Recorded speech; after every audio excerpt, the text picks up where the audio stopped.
Hi, അപ്പോൾ നമ്മൾ ഇന്ന് ഉണ്ടാക്കാൻ പോകുന്നത് ആപ്പിൾ അച്ചാർ. ഇതിന് എന്തൊക്കെ വേണമെന്നുള്ളതും ഞാൻ ചെയ്യുന്നതും നമുക്ക് വീഡിയോയിൽ കാണാം. അതുവരെ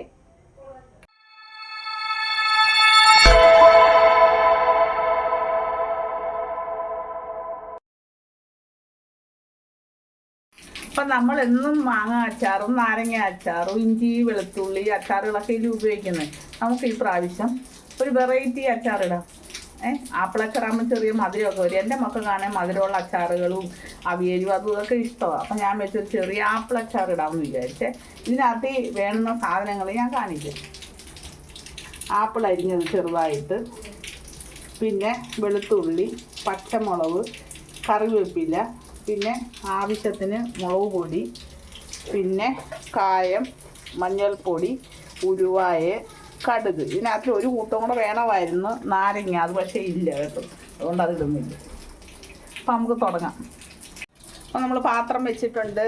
അതിലേക്ക് വെളിച്ചെണ്ണ ഇടാൻ പോവുകയാണ്. ഇടാനല്ല ഒഴിക്കാൻ. പിന്നെ അത് ചൂടാകട്ടെ.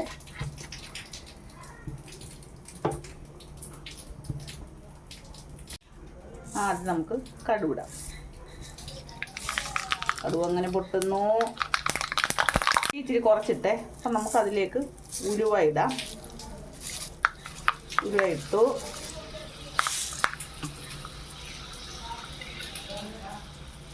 കട്ടിൽമുളക് വേണമായിരുന്നേ, അതിട്ടു. വെളുത്തുള്ളി ഇട്ടെ. പിന്നെ നമ്മൾ പച്ചമുളക് ഇട്ടു. പൊടി ഇടുവാന്നേ. മുളക് പൊടിയൊക്കെ അവരവരുടെ ഇഷ്ടത്തിനനുസരിച്ച്, എരിവിനനുസരിച്ചാണ്.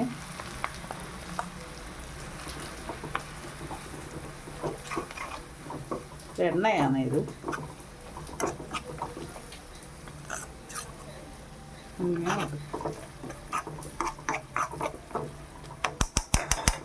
നമുക്കിനി ആപ്പിൾ ഇടാം. എളുപ്പമായത്.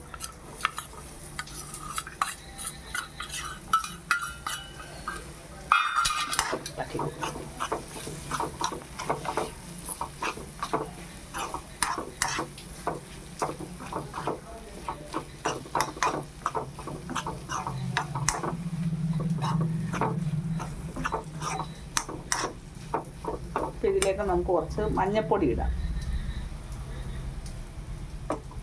പിന്നെ കുറച്ച് കായപ്പൊടി. കായപ്പൊടി അതിൻ്റെ മസ്റ്റ്.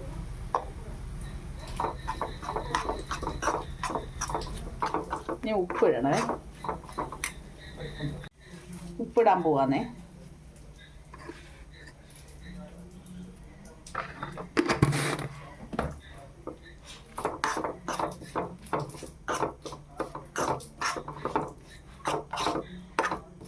പിന്നെ ഇതിലോട്ട് കുറച്ച് നാരങ്ങ ഒഴിച്ചു കൊടുക്കുക, ഇല്ലെങ്കിൽ വിനാഗിരി ഒഴിച്ചു കൊടുത്താൽ നല്ലതാണ്. വിനാഗിരി കൂടി ഇപ്പോൾ ഉണ്ട്, പക്ഷെ വിനാഗിരി ആർക്കും ഒഴിക്കുന്നതോട് ഇഷ്ടമല്ല. നാരങ്ങ ഒട്ട് ഇല്ലാതായി. അതുകൊണ്ട് ഞങ്ങൾ ഇങ്ങനെ അങ്ങ് അഡ്ജസ്റ്റ് ചെയ്യും.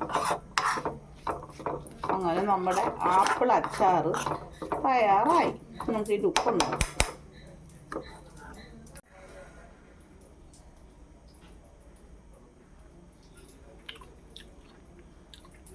അല്ല, സൂപ്പർ. മധുരവും എരിവും പുളിയെന്ന് പറയാനില്ല കേട്ടോ. മധുരവും എരിവും മൊത്തത്തിൽ ഒരു നല്ല രുചിയുണ്ട്. ചോറൊക്കെ ഉണ്ണാൻ നല്ല. ഇവിടെ എൻ്റെ മക്കൾക്ക് മധുരം ഭയങ്കര ഇഷ്ടമാണ്. എനിക്കും ഇഷ്ടമാണ്.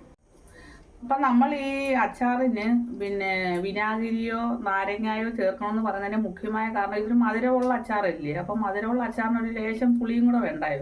അതിനുവേണ്ടിയാണ് നമ്മൾ ഈ നാരങ്ങ വിനാഗിരിയോ ചേർക്കുന്നത്. അല്ലെങ്കിൽ എരിവും മധുരമായിട്ട് മാറും. ഇപ്പോൾ ഇവിടെ നാരങ്ങ ഇല്ല, വിനാഗിരി ഇരിപ്പുണ്ട്. വിനാഗിരി മക്കൾക്ക് ചേർക്കുന്നത് ഇഷ്ടമല്ല. അവർക്ക് മധുരം ഏറെ ഇഷ്ടം. അതുകൊണ്ട് പുളിയുടെ ആവശ്യമില്ല. അതുകൊണ്ടാണ് ഞാൻ ചേർക്കാഞ്ഞത്. നിങ്ങളിത് ഉണ്ടാക്കാൻ ശ്രമിക്കുകയാണെന്നുണ്ടെങ്കിൽ ഇച്ചിരി നാരങ്ങയോ വിനാഗിരിയോ ചേർക്കണം. കാരണം ഒരു പുളിയും മധുരവും എരിവും ഒക്കെ ആകുമ്പോൾ നല്ലതല്ലേ. അപ്പോൾ നിങ്ങൾ ഇതുപോലെ ട്രൈ ചെയ്യുക. ആപ്പിൾ അച്ചാർ ഉണ്ടാക്കുക. ഇപ്പോൾ എൻ്റെ വീഡിയോ ഇഷ്ടമായെങ്കിൽ എനിക്ക് സബ് തരിക, ലൈക്ക് തരിക, ഷെയർ ചെയ്യുക, ഹെൽപ്പ് ചെയ്യുക. ബൈ.